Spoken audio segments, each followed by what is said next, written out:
जय श्री राम, जय बजरंगबली। आइए राधे श्याम रामायण शुरू करते हैं। आज सोनी अयोध्या का सुनाएंगे तीसरा भाग और चौथा भाग। तीसरे भाग में दशरथ मरण हो चुका है, भरत अपने ननिहाल से आएंगे, दशरथ का दाह संस्कार होगा चौथे भाग में। चलिए शुरू करते हैं। जय बजरंगबली, जय श्री राम। आइए सोनी अयोध्या का चौथा भाग शुरू करते हैं, दशरथ का दाह संस्कार। जय श्री राम, जय बजरंगबली। माँ के भीतर इस समय था दारुण संताप, बता रहा था मौन व्रत मन का पश्चाताप।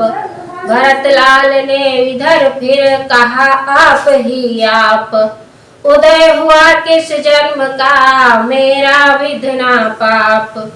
वह सुकुमारी सीता माता वन में क्यों कर रहती होगी, कैसे बरसाया कड़ी धूप सिर पर अपने सहती होगी।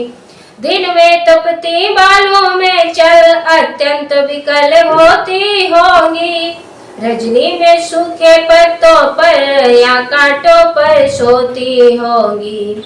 वन में श्री राम सुदर्श भाई सौमित्र सरीखा भ्राता हो, घर में कुंवरी सी दासी हो, कैकेयी जैसी माता हो। इतने सुख पर या वज्र गिरा छोड़े हैं प्राण पिताजी ने, क्या यही देखने को धारा नर जीवन मुझ दुर्भागी ने। शत्रुघ्न किनारे सरयू के मुझको भी तुम पहुंचा देना, हो जब पिता का दाह कर्म मेरी भी चिता जला देना। या कह कर आवेश में खाना लिया निकाल, इतने ही में ध्वनि हुई या क्या मेरे लाल। कौशल्या ने दौड़ कर पकड़ा ज्यों ही हाथ, कैकेयी ने भी तो पर मारा अपना माथ। हे भरत लाल तुम माँ की देखो, हे भरत लाल तुमने माँ की देखी ही नहीं दशा क्या है। बच्चे तुम जान नहीं सकते मैया में कितनी ममता है, उससे जितनी भी भूल हुई वह सब कुसंग का शासन था। यदि शांतनु इस समय होते तुम देखते कि क्या परिवर्तन था। कौशल्या ने उस समय बार बार कर प्यार, वचन इस तरह भरत से कहे समय अनुसार। हे मेरे हृदय प्राण मेरे क्यों आत्मघात पर तत्पर है, हम सब दुखियों का जीवन अब तेरे जीवन पर निर्भर है। आसरा राम तन का है तो जीवन का भरत सहारा है, यदि वह नैनों का तारा है तो तू प्राणों का प्यारा है। अब रही बात कैकेयी की, वह भी तो दुख उठाती है, होली जब सिर पर आती है मती सी भांति कट जाती है। घटना जो घटने वाली है केवल वह एक बहाना था, वास्तव में मतुन पति की थी रघुनंदन को बन जाना था। कितना समयोचित मधुर था यह सदुपदेश, फिर भी व्याकुल भरत का हरा न उसने क्लेश। बोले इसमें एक है मर जाने की बात, होगा बादल के बिना बिजली का उत्पात। समझेगा जगत भरत ने ही यह सारा नाट्य रचाया था, उसने ही राज्य प्राप्त के हित कैकेयी को भड़काया था। भाई जो कभी स्वप्न में भी माता यह कपटाचार मुझे, तो जितने दंड विश्व में है सब सहन मुझे स्वीकार मुझे। गोवध गुरुवध या ब्राह्मण वध इन सब का मुझ पर पातक हो, यदि इसमें मेरा सम्मत हो, यदि इसका मुझे भान तक हो। सतपथ का बाधक बनने में, गुरुजन की निंदा करने में, होता है जितना घोर पाप पर धन पर दारा हरने में। दीनों का गला काटने में, रिश्वत का द्रव्य उड़ाने में, जितना पातक है मित्रों से विश्वासघात कर जाने में।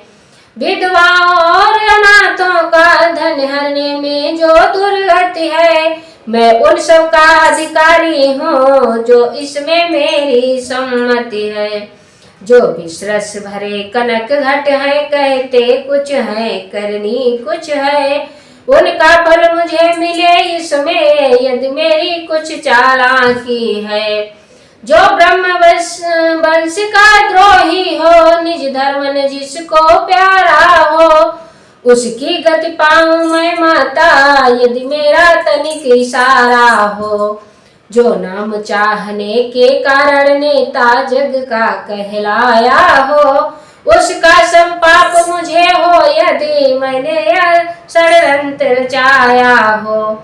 जो दशा धर्म कर्तव्य रहित हरि भक्तिहीन नास्तिक की हो रही अवस्था मेरी भी, यदि इसमें मेरा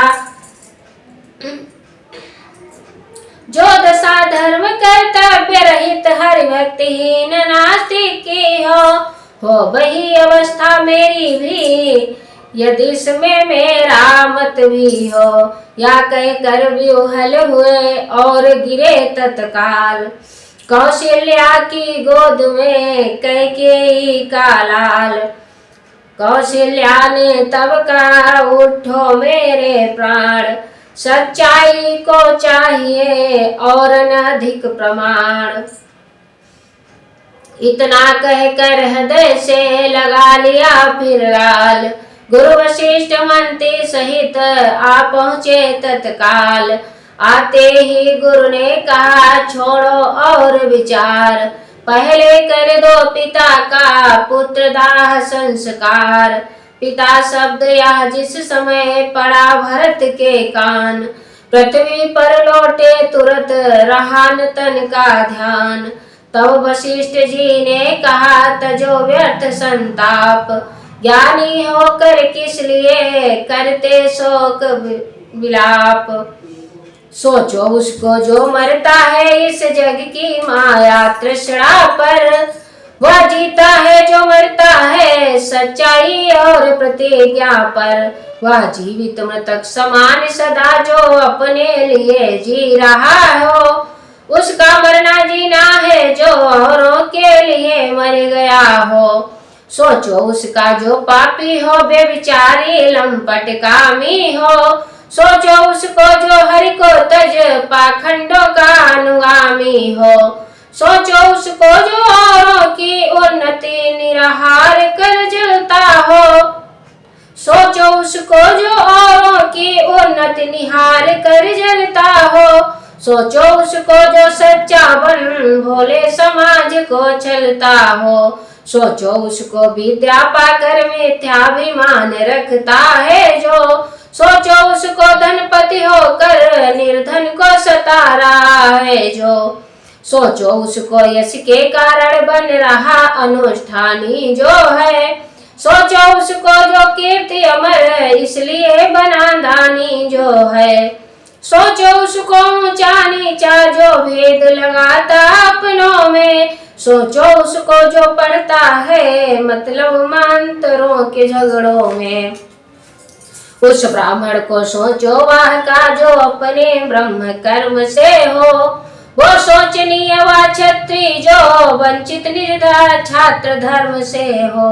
सोचो उस अधम वैश्य को जो व्यापारिक धर्म खो चुका हो, ब्याजों पर ब्याज सदा लेकर दीनों का गला घोटता हो। वह शूद्र सोचने योग्य सदा जो है सेवा की शक्ति रहित, नहीं सब में अति सोचनीय जो अज्ञानी हरिभक्त रहित। दशरथ थे सच्चे कर्म वीर वे नहीं सोचने योग्य कभी, जीना मरना तो माया है, यह ज्ञान न तजने योग्य कभी। इस प्रकार वह ब्रह्मर्षि का सुन सच्चा उपदेश, ज्ञानवान थे ही भरत समझ गए उपदेश। उठा बड़ी ही धूम से नपका मृतक विमान, राम राम की टेर से गूंजा अवध मसान। वैराग्यपूर्ण शिक्षादायक वह एक दृश्य सरयू पर था, राजा की लाश चिता पर थी और धुआं चिता के ऊपर था। जिस समय भरत ने दाह किया तब यह विचार आए मन में, उड़ गया धुएं के साथ सत, रह गया सत्य ही सतपन में। जय श्री राम, जय बजरंगबली। आगे की कथा है चित्रकूट में भरत मिलाप, आगे सुनाएंगे। जय श्री